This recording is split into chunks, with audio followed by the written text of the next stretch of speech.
You know, when you search for a product on Amazon or scroll through movies on Netflix, you're tapping into some seriously powerful technology.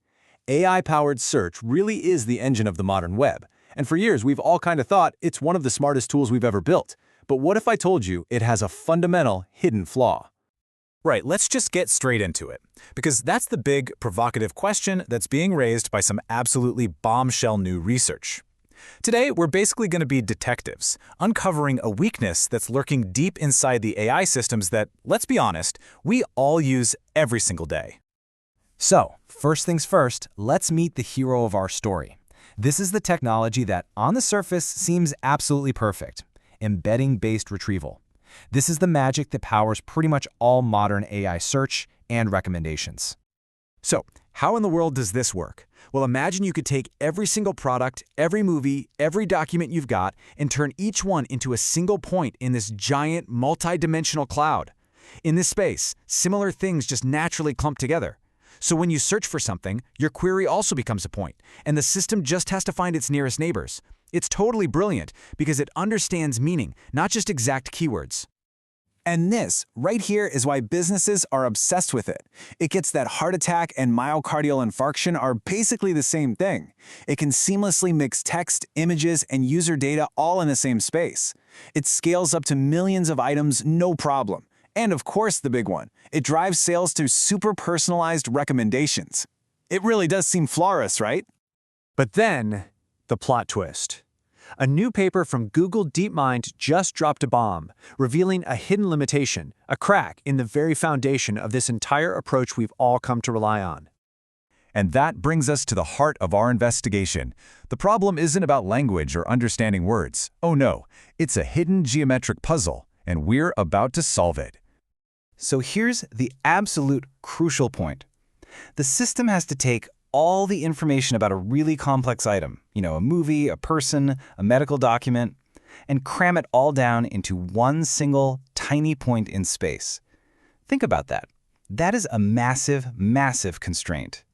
And this is just a brilliant way to picture the problem.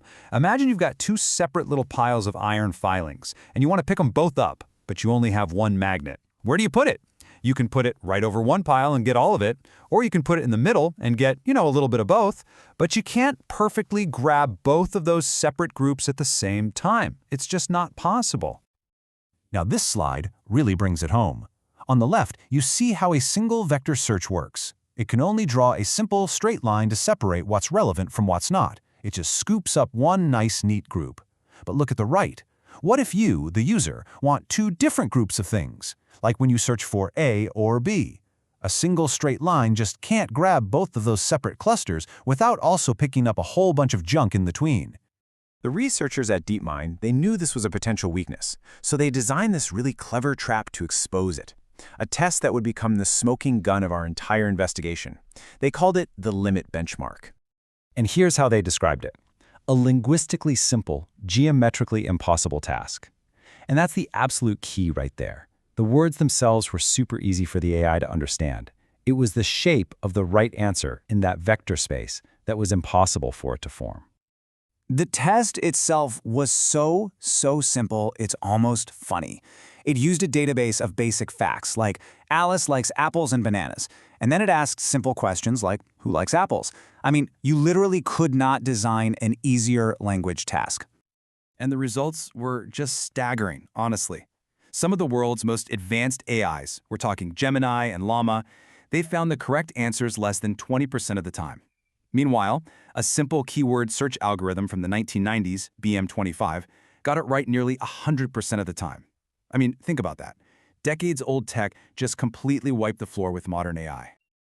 And let's be absolutely crystal clear on this point. This was not a language failure. The models knew what apples meant. The problem was pure geometry. That single vector representation just couldn't position itself in the data cloud correctly to isolate the people who liked apples without messing up. Okay, so it's really easy to just dismiss this as some clever academic test, a neat little party trick. But the reality is, this geometric flaw has serious real-world consequences. Let's actually look at how this single vector blind spot can hit businesses where it hurts every single day. Okay, e-commerce. A customer searches for a men's jacket or sweater. The system might just show them jackets, because that single vector just latches onto what it thinks is the main concept. The sweaters? Totally missed. And so is the sale. Poof! Gone. Now in finance, the stakes get a whole lot higher. An analyst is looking for reports on ESG compliance or tax incentives.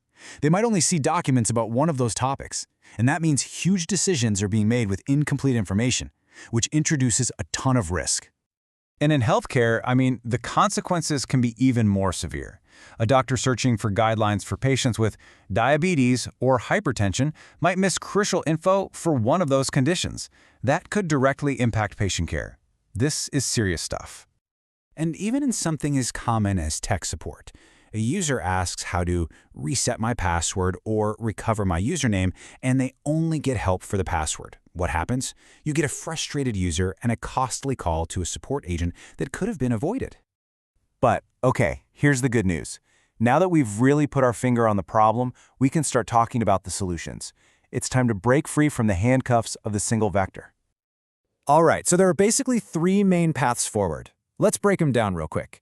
Cross-encoders, they'll give you the absolute best accuracy, but man, are they slow and expensive. Multi-vector models, they can represent more complex ideas, which is great, but they're going to cost you in storage. And then there's hybrid search, which gives you a solid safety net by combining the best of both worlds, new school vector search and old school keyword search. So what can you actually do? Here's the game plan. First, blend your models. Combine the new and the old for a robust system. Second, use those slow but powerful cross-encoders to re-rank just your most important results. Third, start exploring multi-vector approaches, especially if you're in a complex field. And finally, and this is probably the most important, invest in evaluation. Build your own version of that limit test to go find your system's unique blind spots. Look, the single vector revolution was incredible. It got us so far, but it's pretty clear we've finally hit a wall. The era of just assuming that one vector can do it all, well, that's coming to an end. And that leaves all of us with one final, crucial question to think about.